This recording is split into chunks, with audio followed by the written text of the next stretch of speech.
Well, morning, Ruth. Good morning, Ian. So we've reached step 7 of the of our diary of a debut writer, and I think today what you're going to do is read for us the opening from the book. That's always the best place to start, I think. Yes, Yeah, I'll great. read the one for you. Okay, well, I'm really looking forward to hearing it. We'll have a quick chat about it after you finish, but in your own time, we just leave you to take us into While Paris Okay. Slept, strategically placed over my shoulder, incidentally, for Yeah. people. They can see the cover there. Okay. Chapter 1, Santa Cruz, 24th of June, 1953. Jean-Luc.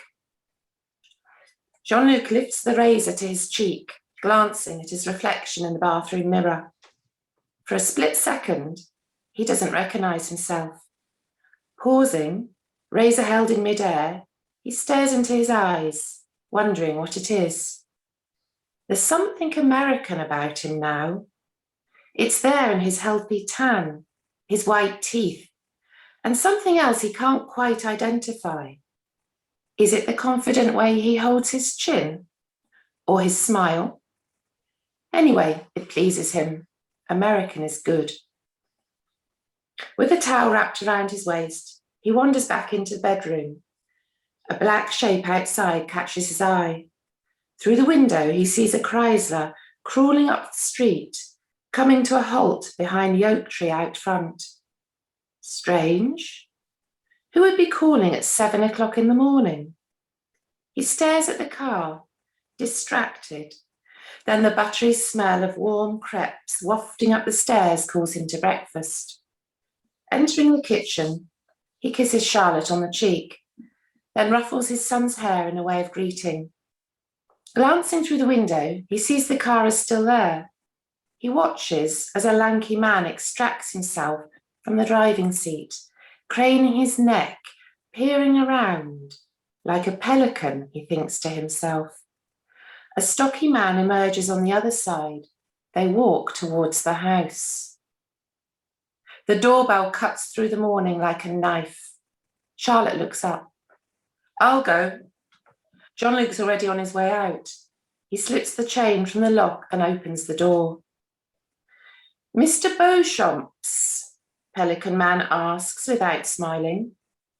Jean-Luc stares at him, taking in the dark navy suit, white shirt and plain tie, and the arrogant look in his eyes.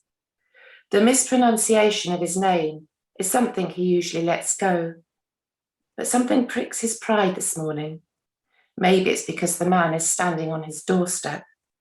Beauchamp, he corrects. It's French. We know it's French, but this is America. Pelican Man's eyes narrow a fraction as he sticks a shiny black shoe across the threshold. He peers over Jean-Luc's shoulder, then his neck clicks as he turns, cocking his head to one side, looking at the carport where their new Nash 600 is parked. His top lip curls at one corner. I'm Mr. Jackson, and this is Mr. Bradley. Mr. Beauchamps would like to ask you some questions. What about? He adds inflection to show his surprise, but his voice sounds false to his ears, an octave too high.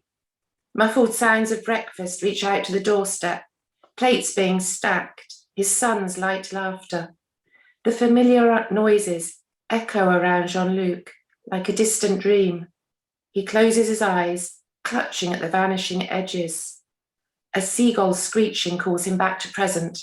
His heart beats hard and fast against his ribs like a trapped bird. The stocky man Bradley leans forward, lowering his voice. Were you taken into county hospital 6 weeks ago after a car accident? He stretches his neck as though hoping to gather information about the life inside the house. Yes, Jean-Luc's pulse races.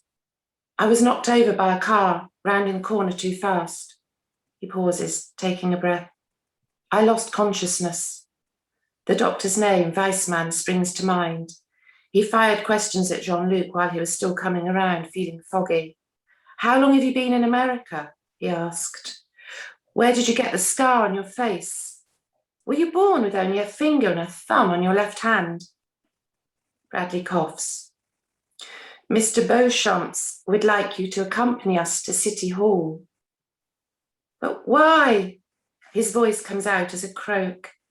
They stand there like a blockade, hands behind their backs, chests thrust forward.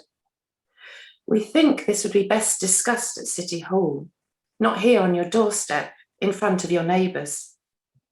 The veiled threat tightens the knot in his stomach. But what have I done? Bradley rolls his lips together. These are just preliminary inquiries.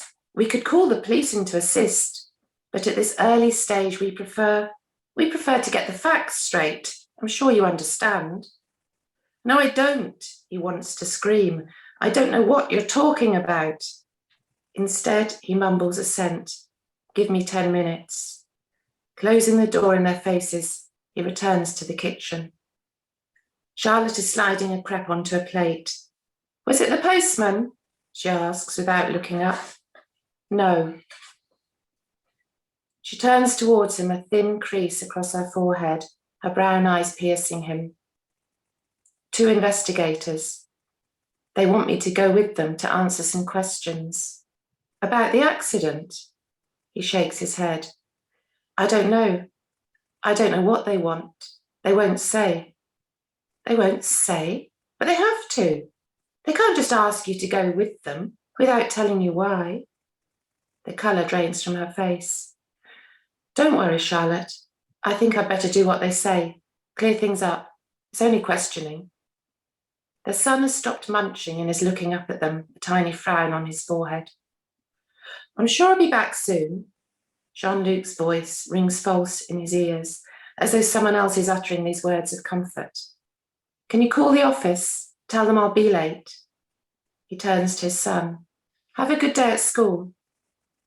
Everything has gone still, like the hush before a storm. Quickly he turns and leaves the kitchen. Normal. He must act normal. This is only a formality. What can they possibly want? 10 minutes. He doesn't want them ringing the bell again. So he hurries into the bedroom, opening the drawer in the wardrobe, glancing at his ties coiled like serpents. He picks out a blue tie with tiny grey dots. Appearance is important in a situation like this. He takes his jacket off its hanger and walks back down the stairs. Charlotte is waiting in the kitchen doorway, her hand over her mouth. He takes it, kissing her cold lips, looking her in the eye. Then he turns away. Bye, son, he shouts towards the kitchen. Bye, Daddy. See you in a while. Catch you later, crocodile. His voice cracks, missing the right note again. He senses Charlotte's eyes on his back as he opens the front door and follows the men to their black Chrysler. He takes a deep breath, forcing the air down into his abdomen. Now he remembers hearing the storm break in the middle of the night, can feel the earth thick with water, starting to evaporate already. Soon it will be humid and hot. No one speaks as they drive past familiar houses with large open lawns, reaching out to the sidewalk, past the paper shop, the baker, the ice cream parlour. This life he's come to love. That's the end of chapter 1. Well, thank you so much for reading it. And you know, I think I've got a couple of questions about it. But it's interesting, really. I mean, having heard you read that chapter in a number of other contexts, and obviously read the book. I mean, you leave a number of crumbs in there for us to follow as the book develops, don't you, later on, and create an atmosphere, a really tense opening atmosphere. So I love that. Thank you very much. Can I ask you? So the book is set in World War II, and you're opening it in 1953. Is it 53? Yeah. 1950s. Yeah. So why open there? That's a good question, because I think it opens up the whole mystery, the can of worms. Yeah. That's the point. It's opened up, and I think it is a good place to start a story, is with the can of worms that you open and what's inside. Yeah. I could have. I many different places to start it, and finally I thought that was the best place. Yeah, it's interesting, isn't it? Because for a writer, you know, you've got the whole canvas of the book, and you've got to choose what's the point. that you're going to open the story. And you could have opened, as you say, you could have opened it with so many dramatic moments that readers will. I could have started it at the beginning and gone forwards chronologically, but then that could have worked too. But I think it's good to start with a bit of a mystery. Yeah, and again, I'm being very careful not to put spoilers in here, but I mean, what you are doing in that opening chapter is showing us a settled life in another country at another time that we know from the blurb is going to get disturbed, and you're setting the scene for that, aren't you? Those calm front lawns and the paper shop, and he's seeing almost the life that he's come to know in America, almost disappearing behind him as he's driving past it. Exactly. It's going to be destroyed, torn apart. Yeah, I know people are going to love it. I mean, just as a sort of small personal thing, my mum had her 93rd birthday yesterday, and she never read that much. She read occasionally, but not that much. And last week I gave her a copy of the book while Paris slept, and said, "Here, I think you might like this." And I saw her yesterday for her birthday, and I said to her, "Have you started it yet?" She said, "Started it? I finished it." She said, "I could not put it down." She said, "I read it every night when I went to bed until 1:30, 2 o'clock in the morning." She said, "It was only when I finally fell asleep that the book went." She said, "I absolutely loved it." And she bawled her eyes out at the end. Oh, did she? So, I love hearing that. And of course, for her, interesting, and for that generation who lived through the war, I think it brought back so many memories. So I'm imagining as people are talking to you about the book, and as you're getting feedback, different people of all generations are presumably taking very different things from it. Yes, I think the general response is that people have been moved. I don't know anything more specific than that, but it will be interesting. I know a few book clubs are reading it, and I've been invited to join them to talk about it. Lovely. So that would be really interesting to get a bit deeper into how people reacted to it in different ways. Yeah. No, I think it's really interesting. Of course, each reader brings their own experience to a book, don't they? I mean, as the writer launching your baby into the world, it's in a way no longer yours, is it? Each person makes it their own personal experience, don't they? Is that what it feels like? It does feel like that, definitely. It feels like my book is out there having a great time and loving its freedom and growing in confidence and reaching out to people. And I love hearing back from people who read it.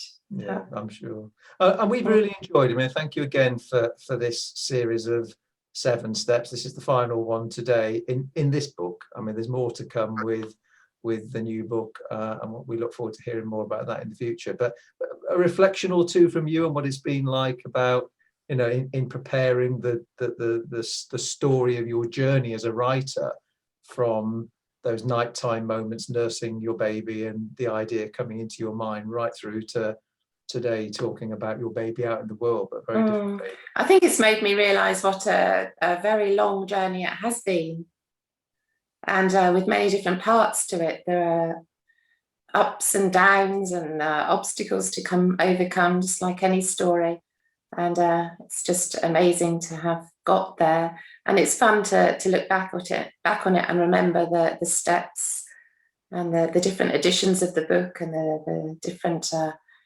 corrections that I made, the different proofs that I had to correct again and then again and again, to get it as good as it could be.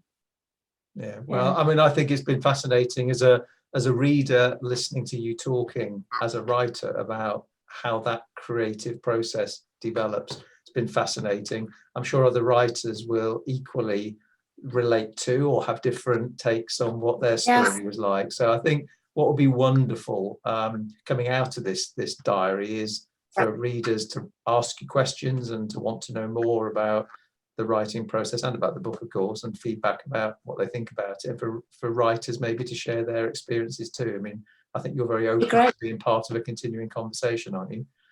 Yes, I'd love to hear from other writers, and if anyone else wants to make a little video of their steps towards publication, I'd be interested to hear other stories. Yes, No, and certainly And if To they're answer- Devon writers or connected to our community, I'd be very happy to help them get that message out there too. It's a wonderful thing to share with you. Look, on that note, Ruth, I think we'll let you go and enjoy your day. And actually, I think you're spending probably today writing the second one, aren't you? I'm busy, yeah. I'm very busy on the second one, trying to fit it all together, weave the stories together to make it working on the structure, which to me is the hardest part, is the structure. Yeah.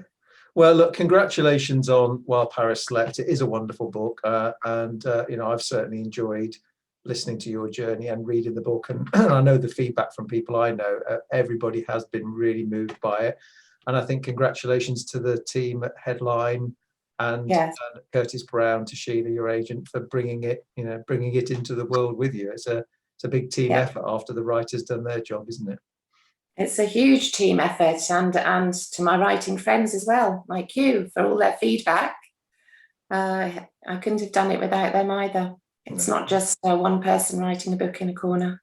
Oh, indeed. And that's a shared experience of that, and the creative process has been fascinating to listen to and talk to you about. So thank you very much. We'll finish the series there, but not finish our relationship with you in Devon Book Club. We'll keep talking and look forward to hearing more about the new book when it's ready to come into the world and share its life with While Paris Slept. Okay. Have a great day. And See you then. Bye.